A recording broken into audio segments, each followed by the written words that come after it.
Scooty return करने के बाद हम लोग फिर से मडगांव जंक्शन आ चुके हैं और यहाँ से हमारी ट्रेन है फिर से कोंकण रेलवे होते हुए आगे की तरफ। जहाँ कोंकण रेलवे समाप्त हो रहा है वहाँ हमारा यात्रा इस बार वेस्टर्न घाट्स का समाप्त होगा।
और हम लोग मैंगलुरु पहुंच गए। There is a queen who has arrived here. Yes, let's go now.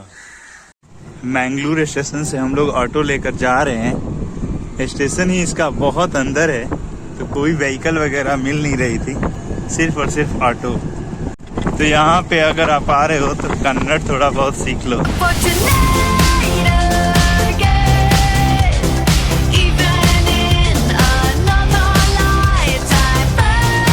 बढ़िया से साउथ इंडियन खाना खाने के बाद हम लोग आ चुके हैं सुल्तान बधारी रोड की तरफ। हम लोग बढ़ रहे हैं। नदी पे हम लोग बोट लेंगे और फिर जाएंगे आगे बीच वगैरह आनंद लेने। केरला हो गया, तमिलनाडु हो गया, कर्नाटका हो गया, वहाँ पे बहुत सारे बैक वाटर्स पानी है। इसके बाद छोटे छोटे रिवर्स हैं जो यहाँ के जंगल से निकल कर आ रहे हैं और समुद्र में मिल रहे हैं। तो इस वजह से कनेक्टिविटी के लिए ऐसे बोट्स को रखे जाते हैं जो दोनों जगहों को कनेक्ट करें। और इनका चार्ज ज़्यादा नहीं होता है, 15 रुपया 20 रुपया ऐसा ही चार्ज है पर पर्सन। और आप देख सकते हैं कितना ज़्यादा यहाँ पर बोट कंस्ट्रक्शन हो रहा है। अगर देखा जाए तो 15-20 तो बोट्स हमारे सामने ही दिख रही हैं। केबिन है, इस तरीके का नाव का पूरा हैंडल होता है। अभी ये पावर स्टीयरिंग है और इसके बाद अंकल ये अगर टर्न करना होगा बोट तो इसको मूव करेंगे। और ये बच्चे स्कूल से घर जा रहे हैं तो इस क्षेत्र में एक बड़ा सा लाइफ में ये रोल प्ले करता है ये नाव।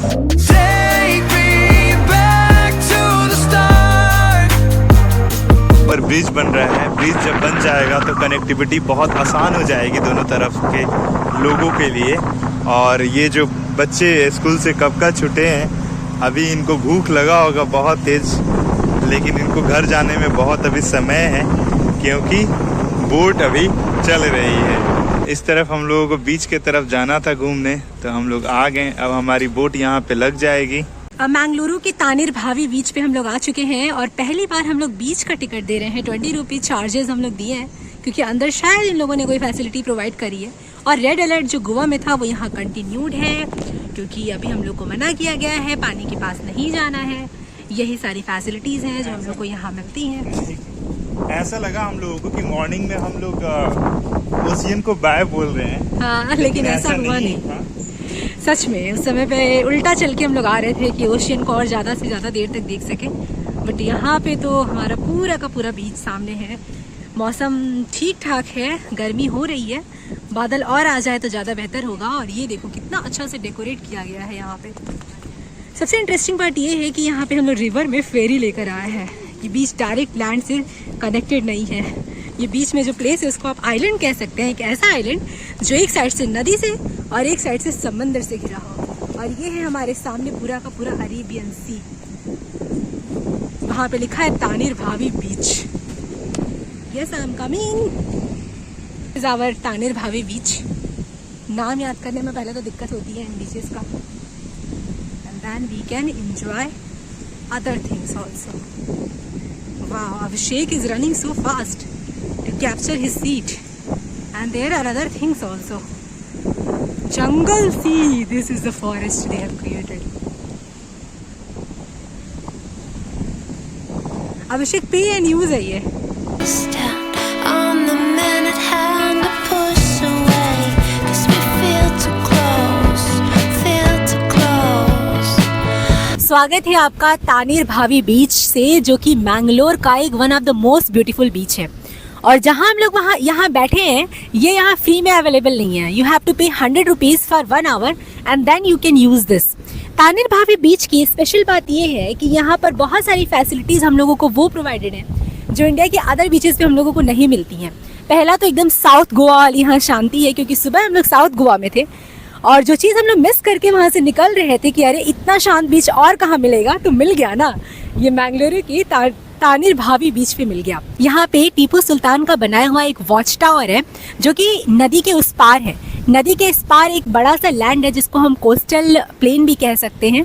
और उसके बाद तो ये हमारा सुंदर सा बीच है। आज यहाँ पे रेड अलर्ट है। ये रेड अलर्ट जब से हम लोग यहाँ आए हैं तब से तीसरे दिन हो गए, और इसकी वजह से यहाँ पे बैरियर लगा रखा है कि हम लोग वेव्स के पास ना जाएं। और हम लोग यहाँ घंटों बैठ के देखे तो पता भी चला कि वेव्स यहाँ पे बहुत हाई टाइड पे है। अभी दोपहर के समय में भी इतना हाई टाइड, ऐसे लग रहा है कि एकदम मून के फुल मून नाइट वाली टाइड से।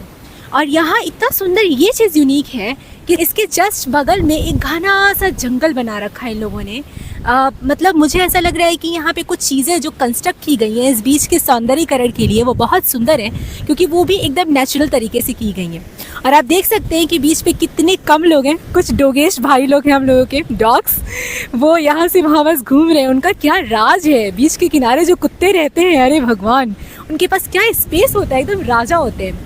तरह तरह की पक्षियाँ हैं, कौवे जो कि एकदम इंटेलिजेंट और शातिर हैं। जब जूस हम लोग पी रहे थे तो वो लोग आके देख रहे थे कि कब ये लोग मतलब कुछ डिस्ट्रॉय करेंगे या कुछ ऐसा करेंगे। हमारे बैग के आसपास भी बहुत सारे कौवे बैठे हुए हैं। और यहाँ से जैसे अब रिटर्न होना है हम लोग को, तो फिर से हम लोग को बोट का टिकट लेना पड़ेगा। बहुत मिनिमल चार्जेस है बोट के टिकट्स के, 15 रुपये। नदी को क्रॉस करके फिर हम लोग उस तरफ चलेंगे और फिर हमारी ट्रेन शाम को 6 बजे, वहाँ से हम लोगों को बैंगलोर जाना है। लेकिन यहाँ से जाने का मन नहीं कर रहा है। मैंगलोर शहर में बहुत सारे और बहुत प्रसिद्ध कई मंदिर भी हैं।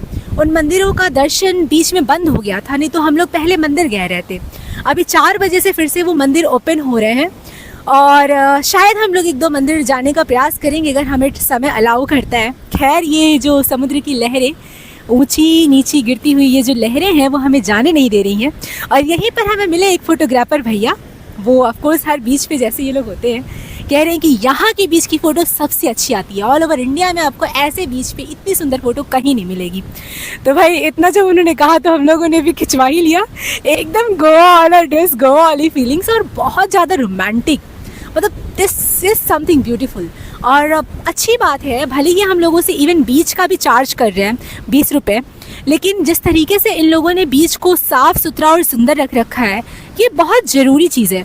अब जैसे सबसे पहले हम लोगों ने अरेबियन सी में जूहू बीच को देखा, मुंबई में जूहू बीच को देखे इतना दुख हुआ। इतना प्लास्टिक और इतना कचरा था। रात का समय और सुबह के समय दोनों टाइम गए, लग ही नहीं रहा था कि हम समंदर के पास हैं। समंदर के पास होते हुए भी प्रकृति का कोई एहसास नहीं था वहाँ पे। इतने सारे और इतनी आर्टिफिशियल दुनिया भी सुंदर लगती है, लेकिन वो दिक्कत ये था कि वहाँ कचरा एक्सट्रीम था। और मौसम आज साथ दे रहा है फाइनली। गोवा में तो क्या बारिश हुई, हम लोगों का एकदम परेशान हो गए। फिर कल का मौसम बारिश और बादलों के बीच में था, आज एकदम बीच वाला मौसम हुआ है। एकदम स्काई क्लियर है, धूप है, धुंधला है और अच्छा लग रहा है, काफ़ी आनंद आया। और अब हम लोग यहाँ से निकल रहे हैं। 2 घंटा ओशियन के पास बैठने के बाद हम लोग फिर से रिटर्न हो रहे हैं मैंगलुरु जंक्शन के तरफ, बिकॉज़ वहाँ से हमारी ट्रेन है और इसी फेरी से हम लोग उस तरफ जाएंगे नदी के, जो आ रही है बोट। हर आधे घंटे पे ये बोट जाती है। सुबह 5 बजे से लेकर 7:30 तक अपना ये सर्विस प्रोवाइड करती है। तो बहुत सारे लोग जो इस तरफ से उस तरफ आ रहे हैं, जा रहे हैं, वो इसी फेरी का इस्तेमाल कर रहे हैं। और ये फेरी आपके सामने यहाँ पर पहुँचने वाली है। और फिर लोग उतरेंगे। बहुत सारे बच्चे इसमें भी आए हैं स्कूल से, जो कि अपना घर जाएंगे, जिनका घर नदी के इस पार है। तो अभी भी बहुत सारे लोग ऐसे हैं जो पढ़ने के लिए, काम करने के लिए और बहुत सारे चीज़ों के लिए नदी से इस पार से उस पार जा रहे हैं। आप देख सकते हैं इनकी संख्या कितनी है। ये तो एक छोटा सा जगह हो गया, मैंगलुरु का एक छोटा सा नदी का इस पार, लेकिन बंगाल में सुंदरबन डेल्टा के पास बहुत सारे आइलैंड है छोटे छोटे, जहाँ हर आइलैंड पे स्कूल नहीं है। तो स्कूल ना होने की वजह से वहाँ भी बहुत सारे बच्चे स्कूल जाते हैं छोटे छोटे बोट्स पे। Don't look at the past, no, we're not going that way. Oh, now make it last, make it last till the break of day. No matter what people say, live life in a fast lane. Double shot for the gifted, triple shot for the pain. There you go, drink it up, all this love in a cup. Yeah, we go slow, we go fast. Yeah, we can't get enough. We stay all day, all night, living in paradise. हमारी train अब आने वाली है station पर, और हम लोग आगे बढ़ रहे हैं ट्रेन को पकड़ने के लिए। और हम लोग यहाँ पहुँचते हैं मैंगलुरु सेंट्रल स्टेशन। यहाँ से अब हमारी ट्रेन है। तो ट्रेन आ चुकी है हमारे स्टेशन प्लेटफॉर्म पे, and the station is very clean. You can see how beautiful platform is. बहुत सारे स्टेट्स को सीखना चाहिए, स्पेशली बिहार, उत्तर प्रदेश, मुंबई, उसके बाद बंगाल, इन सब स्टेट्स को सीखना चाहिए। हमारा खाना आ चुका है और ये सब हमारा खाना है। आज हम लोग बहुत ही आनंद से खाने वाले हैं। ये रोटी है चावल का सोयाबीन की सब्जी, अमेजिंग। इस यात्रा पे हम लोगों ने महाराष्ट्र के ऐसे ऐसे वंडर देखे कि जिसके बारे में जितना कहा जाए वो उतना ही कम है। शुरुआत हम लोगों ने की थी औरंगाबाद से, अजंता एलोरा केव्स, क्या कहने हैं उसके। फिर हम लोग नासिक गए और वहाँ त्र्यंबकेश्वर भगवान के दर्शन करने के बाद पुणे आए तो थोड़ा मेट्रोपॉलिटन सिटी का टच मिला। दिवाली का रात तक क्या पटाखे जल रहे थे वहाँ पे एक सुंदर सा जापानीज पार्क था, वो भी बहुत अच्छा था। फिर वहाँ से महाबलेश्वर का जब हमारा ट्रिप हुआ तो ऐसे लग रहा था कि यही पूरे ट्रिप में सबसे सुंदर प्रकृति का यही नज़ारा होने वाला है। और खैर जब हम लोग मुंबई गए तो थोड़ी सी निराशा भी हुई, क्योंकि गंदगी, ट्रैफिक और बहुत ज़्यादा भीड़ भाड़, ऐसा लग रहा था कि यार ये हम लोग घूमने कहाँ आ गए। लेकिन मुंबई के म्यूजियम ने भी हम लोगों के बहुत सारे इतने चक्षु पटल खोले भाई, वेस्टर्न घाट्स को लेके एक से एक बढ़ के डाइवर्सिटीज़, क्या पक्षियाँ रहती हैं, एनिमल्स रहते हैं, कितने तरीके के प्लांट की डाइवर्सिटी है। और फिर हम लोग वहाँ से स्टार्ट किए इंडिया की सबसे खूबसूरत ट्रेन की जर्नी, जिसको हम कहते हैं कोंकण रेलवे। और कोंकण रेलवे जो है वो मुंबई से मैंगलुरु तक का पूरा वेस्टर्न घाट लगभग कवर करता है, लेकिन उसको हम लोग एक साथ कवर नहीं किए। पहले हम लोग गए रत्नागिरी में इतना सुंदर बीच, पहाड़ों के साथ पहली बार बीच का अनुभव किया हम लोगों ने। रत्नागिरी में शाम को एंजॉय करने के बाद फिर से हम लोगों ने कोंकण रेलवे पकड़ के और फिर हम लोग गोवा आ गए। गोवा में मडगांव आए और मडगांव से भी दो रास्ते थे हमारे पास, एक नॉर्थ गोवा का और एक साउथ गोवा का। नॉर्थ गोवा पहले गए क्योंकि हम लोगों को गोवा की वाइब्रेंसी फील करनी थी, अनुभव करना था उसके पब को, उसके बार को। जो खैर उस दिन बारिश बहुत ज़्यादा हो रही थी तो हम लोग उतना नहीं एंजॉय कर पाए, बट रेन डांस हम लोगों ने बहुत किया। फिर नेक्स्ट डे गोवा का क्या सुंदर, मतलब बीचेस को अगर छोड़ दिया जाए तो भी उसके पास देने के लिए इतनी सारी चीज़ें हैं। उसके गांव इतने सुंदर, पूरा मतलब एवरग्रीन फॉरेस्ट, उस ऊपर से फिर नारियल के पेड़ के वो इतने अच्छे अच्छे झुरमुट जो इतने लगे हुए थे, रास्ते इतने क्लियर और पहाड़ कहीं दिख जा रहे हैं। फिर एकदम से पोर्तुगीज़ स्टाइल में जो घर बने वो भी सुंदर सुंदर। फिर एक कैफ़े में गए, कैफ़े तो क्या मज़ेदार था। पणजी को पूरा एक्सप्लोर करते हुए जब हम लोग साउथ गोवा में आए, अरे भाई वो तो एकदम आउट ऑफ द वर्ल्ड था। ऐसा लग रहा था हम लोग VTR वाल्मीकि टाइगर रिजर्व आ गए हैं, लेकिन समंदर के साथ आए हैं इस बार, सिर्फ नदी नहीं थी हमारे पास। वहाँ पे एंजॉय करने के बाद फिर हम लोगों ने कोंकण रेलवे की उंगली पकड़ी और वहाँ गोवा से हम लोगों ने ट्रेन पकड़ा मैंगलोर का, जो कि कोस्टल किनारे, कोस्टल प्लेन्स पे एकदम चलते और मैंगलोर पहुँच गए। मैंगलोर से हम लोग की एक्सपेक्टेशंस बहुत ही कम थे, कुछ ऐसा नहीं था कि हम लोग बीच पे जाएंगे एंजॉय करेंगे। लेकिन यहाँ आने के बाद हम लोगों की ये समुद्र को छोड़ने की मतलब टाइम आ चुका है। बहुत इमोशनल टाइम होता है ये हमारे लिए, लेकिन इतना ज़्यादा ग्रेटफुलनेस महसूस हो रहा है कि अच्छा है कि मैंगलोर के पास इतना सुंदर और शांत बीच है, जहाँ पे हम लोग अपनी यात्रा को कंक्लूड कर रहे हैं। अब हम एक छोटा सा मंदिर है, शायद वहाँ पे दर्शन करें। उसके बाद हम लोग बैंगलोर जाएंगे। बैंगलोर में हमें बस इतना टाइम नहीं रहेगा कि हम लोग घूमें, और वहाँ से हमारी फ़्लाइट है और हम लोग अपने घर चले जाएंगे। एक सुंदर सी और एक बहुत विस्तृत यात्रा को समाप्त करने के बाद, सुखद रूप से समाप्त करने के बाद। Thank you.